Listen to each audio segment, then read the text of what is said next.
Confinés au vert ou à la mer, c'est le choix que font beaucoup de citadins, en tout cas ceux qui le peuvent évidemment. Il y a une tolérance pour les déplacements jusqu'à lundi, Marine, alors beaucoup en profitent. Oui, depuis hier, certaines régions voient leur population sensiblement augmenter.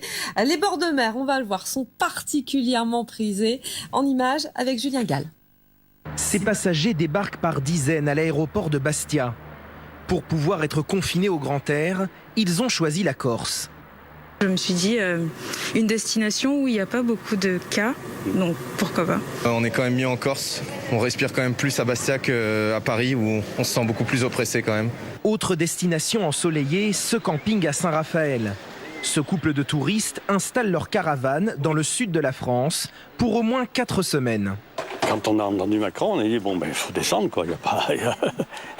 Avant, parce qu'on savait que ça allait se passer en fin de semaine finalement le confinement. Après le week-end de Pâques. On sait très bien que c'est restreint, mais c'est pas grave ça. C'est pas grave. On va faire du vélo, surtout du vélo dans les stérelles.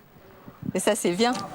Tout près du phare des Baleines sur l'île de Ré, ce gérant d'une conciergerie prépare cette grande maison qui sera louée pendant plusieurs semaines par un groupe d'amis parisiens.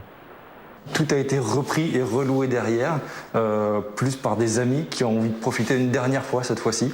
Avec les annonces gouvernementales. C'est exactement ça et c'est du jamais vu. Un week-end de Pâques sous le signe des grands départs, avant l'entrée en vigueur d'un 3e confinement national.